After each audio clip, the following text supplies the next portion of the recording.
What are you feeling today with someone behind bars? I feel good. I feel tired. I mean, this has been a long 51 days. I feel relief for the families, and I feel relief for the Seminole Heights neighborhood. It's been a painful 51 days for this community, but I think justice will be done, and I think we have the right individual. You've had some pretty strong words from, bring me his head, to today saying that he deserves to die if he's convicted. I have, and that's what I feel, and I don't make any bones about it. I think I expressed the anger and the fear that this community was going through. I think I expressed the emotions of the families who have been destroyed by this killer, and I don't make any apologies for it. Have you talked with the victims' families? I have. What'd you say to them? I told them weeks ago that we weren't going to leave them, that we were going to be there for the duration, that we would hunt this guy down until we got him, for them and for this community, that we were not going to let evil prevail.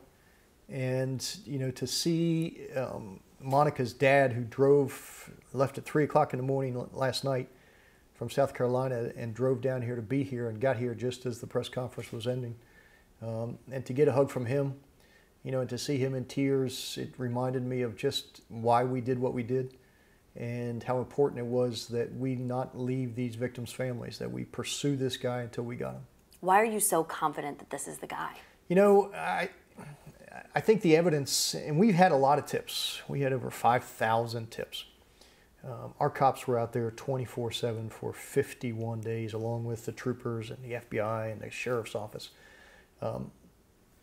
Once we got the gun, and it was pure happenstance that we got the gun. I mean, this individual, this suspect, doesn't fit any of the profiles. Seemingly good family, college educated, an athlete. He would not have popped up on anybody's radar necessarily, but when he gave that gun to the coworker, and that coworker had the moral courage to do the right thing, and there just happened to be a Tampa police officer that was in that McDonald's filling out her forms, and that manager brought that gun over to that police officer, and that started the whole series of events that led us to be able to charge him. That gun, when we did the ballistics, was clearly involved in all of the shootings. He acknowledged that he had bought it, that he owned it. He said it never left his presence. Once we got his phone, we were able to ping his phone on the nights of the killings, and they pinged to the same area. The clothing that he wore matches the clothing that we've all seen in that video. So now what we're going to have to do is sort of back into this. Now that we have the building blocks in order to charge him, and we think those charges are solid charges, they're good charges. Now we start to build the case around that. And so we will spend the next weeks, if necessary, contacting everybody in his life, everyone in his phone directory, everyone who's done business with him, find out who he knew in Seminole Heights, why he was there, why he picked that area, did he have a girlfriend there? I mean, those are things that we don't know, that hopefully people can help us with, that his parents can help us understand why this seemingly normal kid, he's not a kid, he's a man, snapped. What made him kill 4 people in cold blood? What do you say to people living in Seminole Heights? It has been terrifying for them for 51 days. Can they go back to their normal lives? Yes. You're confident in saying that? Yes, absolutely. And I've been out there every day with them. I am very, very certain that we have the right guy. And to the credit of that neighborhood, they stood up with us shoulder to shoulder this entire time.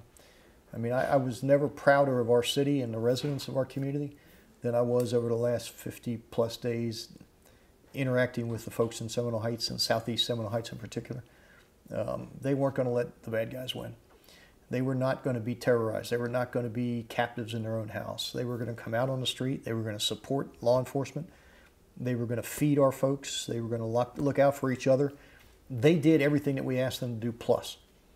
They took care of the victims' families. That neighborhood stood up in difficult times and said, no, not on my watch. We're stronger than you.